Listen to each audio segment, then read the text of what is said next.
Red green online present. গ্রাম বাংলার যে ঐতিহ্য, যেই উপজাতিদের যেই সংস্কৃতি, সেই সংস্কৃতি তুলে ধরার লক্ষ্যেই কিন্তু আনন্দ শোভাযাত্রায় এই অংশগ্রহণ তাদের। এবারই প্রথমবারের মতো ২৮টি উপজাতি এবং সেই সাথে বাঙালি নানা শ্রেণী পেশার মানুষের সংস্কৃতি তুলে ধরা হচ্ছে এই আনন্দ শোভাযাত্রার মাধ্যমে। এবং আমরা কিছুক্ষণ আগেই দেখতে পেয়েছি এই আনন্দ শোভাযাত্রাটি যাত্রা শুরু হয়েছে শাহবাগ থেকে, এবং শাহবাগ ঘুরে সেটি টিএসসি হয়ে দোয়েল চত্বর এবং শহীদ মিনার হয়ে সেটি আবার চারুকলায় শেষ হবে, যেখানে আমরা সকাল থেকে দেখেছি নানা শ্রেণী পেশার মানুষের অংশগ্রহণ। এবং সেই সাথে যে উপজাতি যেই মানুষগুলো রয়েছে, যারা ক্ষুদ্র নৃগোষ্ঠী রয়েছে, তারা এবারে প্রথমবারের মতো তাদের সংস্কৃতি তুলে ধরার চেষ্টা করছেন এই আনন্দ শোভাযাত্রার মাধ্যমে। তার সাথে পাশাপাশি তারা তাদের অভিব্যক্তিও আমাদের কাছে জানিয়েছেন যে তারা নিজেরা গর্বিত এই আনন্দ শোভাযাত্রা, বৈশাখের যে আনন্দ শোভাযাত্রা, সেই আনন্দ শোভাযাত্রায় তারা অংশ হতে পেরে। সেই সাথে আপনাদেরকে যেহেতু মোটিভ নিয়েও একটু জানাই যে এবার প্রায় ২১টি ছোট বড় মোটিভ রয়েছে, যার মধ্যে 7টি মোটিভ রয়েছে বড়।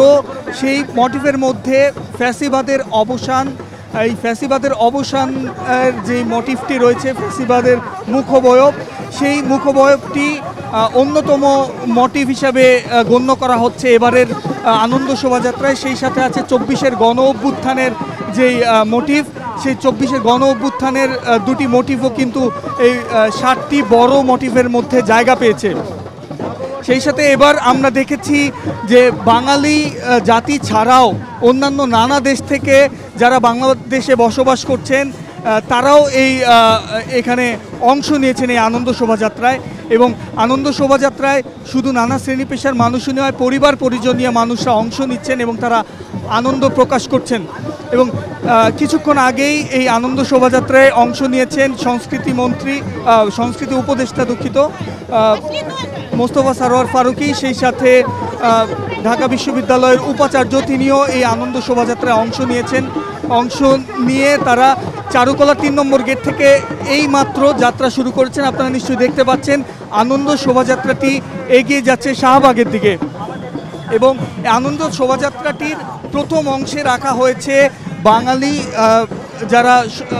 বাঙালি সংস্কৃতি যারা ধারণ করেন, বিভিন্ন ধর্মের লোক, সেই ধর্মের লোকদেরকে প্রথম অংশে রাখা হয়েছে। এবং তারপরে কিন্তু উপজাতি যারা রয়েছেন, মণিপুরি, সাঁওতাল, চাকমা, তাদের অংশগ্রহণও এই দ্বিতীয় অংশে রয়েছে। দ্বিতীয় অংশে মোট ২৮টি উপজাতি তারা এই আনন্দ শোভাযাত্রায় এবার ঠাঁই পেয়েছেন।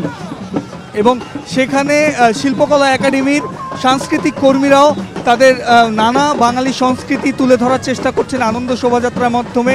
ঢাক এবং ঢোলের তালে তালে নেচে নেচে শোভাযাত্রার যারা অংশগ্রহণকারী তারা কিন্তু এগিয়ে যাচ্ছেন শাহবাগের দিকে, আপনারা নিশ্চয়ই দেখতেই পাচ্ছেন। এবং তার পাশাপাশি উপজাতিদের এই সংস্কৃতি রয়েছে, সেই উপজাতিদের সংস্কৃতি এই আনন্দ শোভাযাত্রার মাধ্যমে বিশ্বের মানুষের কাছে তুলে ধরার লক্ষ্যই কিন্তু তারা জানিয়েছেন আমাদের কাছে। আনন্দ শোভাযাত্রাটি শুরু হয়েছে এবং পেছনেই রয়েছে যেই মোটিভগুলো বা যেই মুখবয়বগুলো তৈরি করা হয়েছে বাঙালি সংস্কৃতির এবং ফ্যাসিবাদের, সেই মুখবয়বগুলো কিন্তু এই র্যালির ঠিক পেছনের দিকে অবস্থান করছে। সেখানে অন্তর্বর্তী সরকারের যেই উপদেষ্টারা রয়েছে, সেই উপদেষ্টারা অংশ নিয়েছেন। সেই সাথে আছেন ঢাকা বিশ্ববিদ্যালয়ের শিক্ষকরা।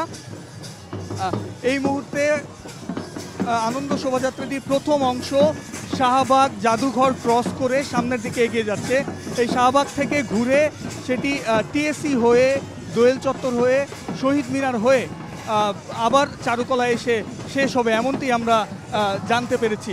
এবারের আনন্দ শোভাযাত্রায় প্রায় ২৮টি জাতিগোষ্ঠী, বিভিন্ন সরকারি বেসরকারি শিক্ষা প্রতিষ্ঠান, সামাজিক সাংস্কৃতিক সংগঠন সহ বিভিন্ন দেশের অতিথিবৃন্দ অংশ নিয়েছেন।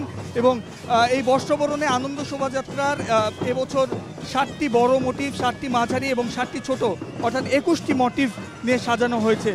এবং নববর্ষে যে প্রতিপাদ্যটি, সেই নববর্ষের প্রতিপাদ্যটি ঠিক করা হয়েছে নববর্ষের ঐক্য। পরিবর্তিত বাংলাদেশে অনেকেই বলছেন যে এবারের আনন্দ শোভাযাত্রাটি তাদের কাছে অনেকটাই ভিন্ন, তাদের কাছে অনেকটা ভিন্ন আনন্দ সৃষ্টি করছেন এমনটি তারা বলছেন।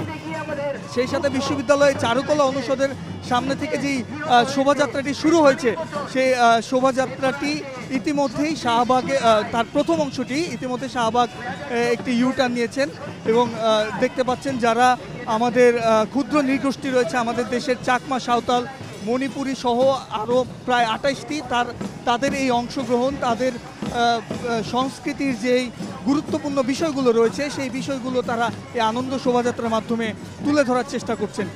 এই বিশেষ প্রতিবেদনটি যদি আপনাদের ভালো লেগে থাকে অথবা উপকৃত হন, তাহলে অবশ্যই এই চ্যানেলটি সাবস্ক্রাইব করুন এবং লাইক, কমেন্ট ও শেয়ার করে রেড গ্রিন অনলাইনের সাথেই থাকুন।